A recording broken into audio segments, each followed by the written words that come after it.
Hello, അടുത്ത പാട്ടിലേക്ക് പോയാലോ?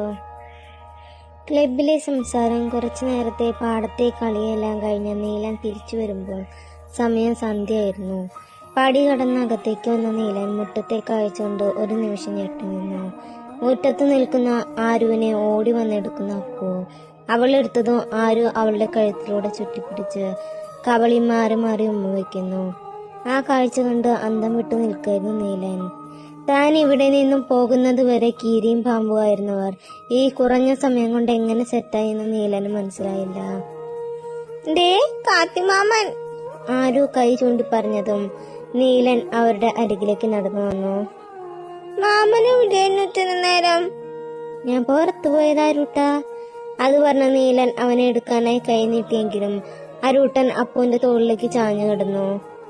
ഞാൻ ചേച്ചിയുടെ കൂടെ മമ്മ, അവൻ കൊഞ്ചിക്കൊണ്ട് പറഞ്ഞ. നീലൻ രണ്ടുപേരെ ഒന്ന് നോക്കിക്കൊണ്ട് അകത്തേക്ക് പോയി. നീലന് സങ്കടായി കാണൂ. അവൻ പോകുന്ന നോക്കി അപ്പു ചോദിച്ചു, വാ ചേച്ചി നമുക്ക് കളിക്കാം.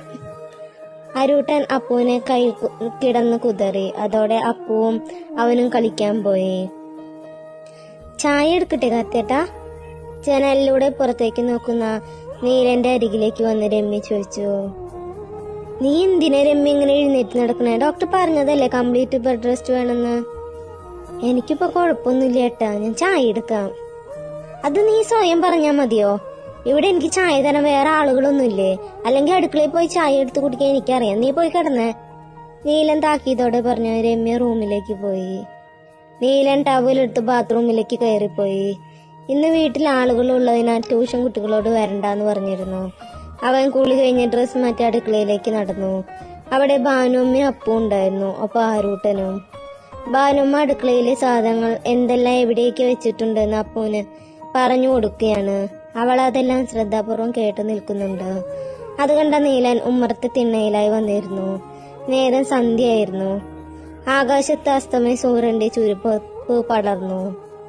നീല, പിന്നെ നിന്നുള്ള വിളി കെട്ട് നീലൻ തല തിരിച്ചു നോക്കി. ചായയുമായി അപൂർണ, കൂടെ ആരൂട്ടനും ഉണ്ട്. നീലൻ ചായ വാങ്ങിയത് അപ്പോ അകത്തേക്ക് കയറിപ്പോയി. കാത്തിമാമ, ആരൂട്ടൻ നീലന്റെ തോളിലൂടെ തൂങ്ങിക്കൊണ്ട് വിളിച്ചു. നീ എന്നോട് മിണ്ടണ്ട, നിനക്ക് അപൂർണയെ കിട്ടിയപ്പോ എന്നെ വേണ്ടാലോ. നീലൻ പരിഭവത്തോടെ പറഞ്ഞു. അപൂർണയോ? ഇതാരാ? അപൂർണയല്ലടാ, അപൂർണ. ഇപ്പൊ അകത്തോട്ട് കയറിപ്പോയില്ലേ അവള്. ഈ കാത്തുമമ്മ ഒന്നറിയില്ല, ചേച്ചിയുടെ പേര് അപ്പൂന്ന എന്നല്ല, അപ്പൂന്ന. അമ്മയും അമ്മൂമ്മയും ഒക്കെ അങ്ങനെയാ വിളിക്കുന്നേ. പാപത്തി ചിരിച്ചുകൊണ്ട് അരൂട്ടം പറഞ്ഞു മനസ്സിലാക്കാൻ വയ്യാത്തോണ്ട് നീലൻ മറുത്തൊന്നും പറഞ്ഞില്ല. കാറ്റുമാമനെ എന്തിനാ ചേച്ചി നീലാന്ന് വിളിച്ചനെ? വീണ്ടും നീലന്റെ തോളിലൂടെ തൂങ്ങി കൊഞ്ചിക്കൊണ്ട് അരൂട്ടം ചോദിച്ചു. അത് നിന്റെ ചേച്ചിയോട് തന്നെ പോയി ചോദിക്കി, എനിക്കൊന്നും അറിയില്ല. എന്നാ ഞാൻ പോയി ചോദിച്ചിട്ട് വരാം. കാറ്റുമാമൻ ചോദിക്കാൻ പണിയൊന്ന് പറയാം. ഈ ചെറുക്കനെ കൊണ്ട് ഞാൻ തോറ്റു. നിനക്ക് വേറെ പണിയൊന്നുമില്ല അരൂട്ടാ. നീലൻ അവനെ എടുത്ത് അവന്റെ മടിയിലേക്ക് ഇരുത്തി. ഞാൻ ഒരു കാര്യം ചോദിച്ചാൽ അരൂട്ടൻ സത്യം പറയോ? നീലൻ അവന്റെ മുടിയിൽ തലോടിക്കൊണ്ട് ചോദിച്ചു.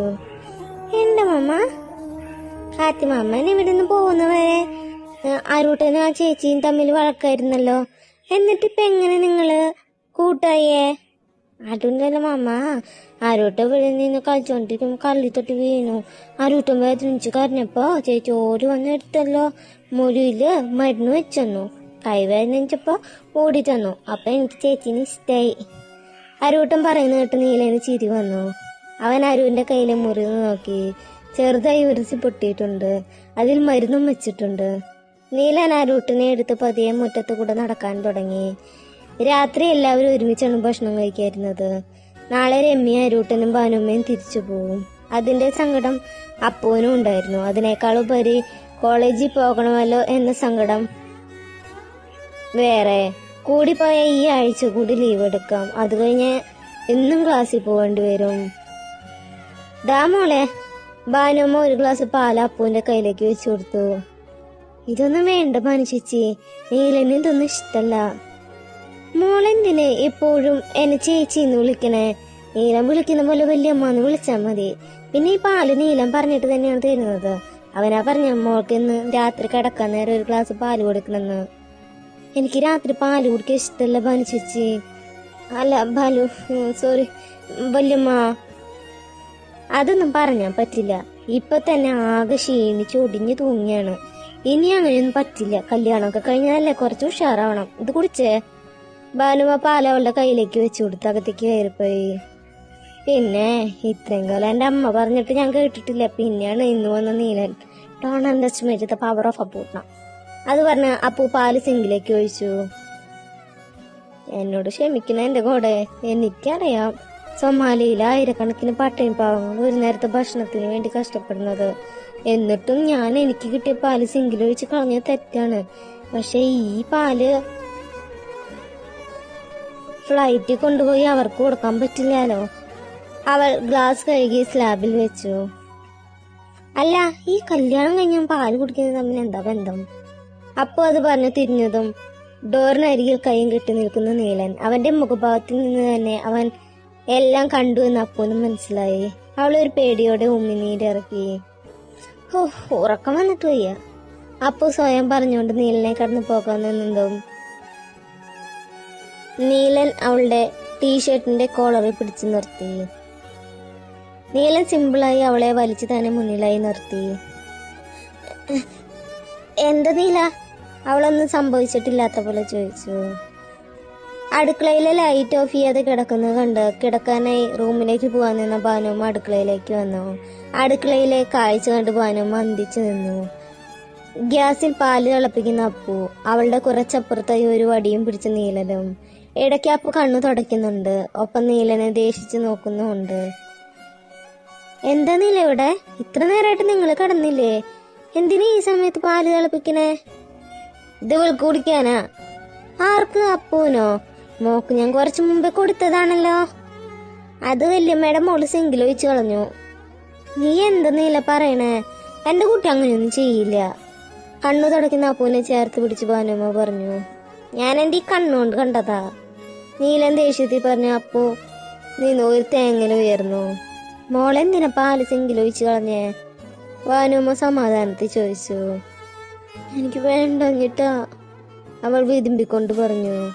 എന്നാ അത് എന്നോട് പറയായിരുന്നില്ലേ? മോക്ക് വേണ്ടെങ്കിൽ കുടിക്കണ്ട. വല്യമ്മ പോയി കിടക്കാൻ നോക്കിയേ. ഇവളെ ഇന്നിത് കുടിച്ചിരിക്കും. ഗ്യാസ് ഓഫ് ചെയ്ത് പാല് ഗ്ലാസ്സിലേക്ക് പകർത്തിക്കൊണ്ട് നീലം പറഞ്ഞു. നീ എന്താ നീല ചെറിയ കുട്ടികളെ പോലെ വാശി പിടിക്കണേ? ആ കുട്ടിക്ക് വേണ്ടെങ്കിൽ കുടിക്കണ്ട. പറ്റില്ല. ഇവളൊന്ന് നോക്കിയ ആകെ ഒരു ഇത്തിരിയുള്ളോ. ഇനി ഇവിടെ വന്നിട്ട് ഒന്നുകൂടെ ക്ഷീണിച്ച എല്ലാവരും എന്നെയല്ലേ പറയുള്ളോ. അപൂർണ, വാശി കാണിക്കാതെ ഇത് വാങ്ങിച്ചു കുടിച്ചേ. മോളിത് കുടിച്ചേക്ക്, നമുക്ക് വലുതാവണ്ടേ. നീലന്റെ സ്വഭാവം നന്നായി അറിയാവുന്നതുകൊണ്ട് അത്രമാത്രം പറഞ്ഞ് ഭാനുമ്മ റൂമിലേക്ക് പോയി. കുടിക്കേ. നീലന്റെ ശബ്ദം ഉയർന്നു. ഇത് നല്ല ചൂടാ, എന്റെ നാവ് പൊള്ളി പോയില്ലേ? നിഷ്കളങ്കമായി അവൾ അത് പറഞ്ഞതും നീലന്റെ മുഖത്ത് ഒരു ചിരി വിടർന്നുവെങ്കിലും അവനത് മറച്ചു പിടിച്ചു. നീലൻ ഒരു ഗ്ലാസ് എടുത്ത് അതിലേക്ക് പാലൊഴിച്ച് ചൂടാറ്റാൻ തുടങ്ങിയതും അപ്പൊ കൗതുകത്തോടെ അവനെ നോക്കി നിന്നു. നീല, അവൾ വിളിച്ചതും അവൻ സംശയത്തോടെ അവളെ നോക്കി. ഇതെല്ലാവർക്കും നന്ദി. പുതിയൊരു വീഡിയോ ആയിട്ട് നാളെ കാണാം. അപ്പോൾ നല്ലൊരു ദിവസം നേരുന്നു. Thank you.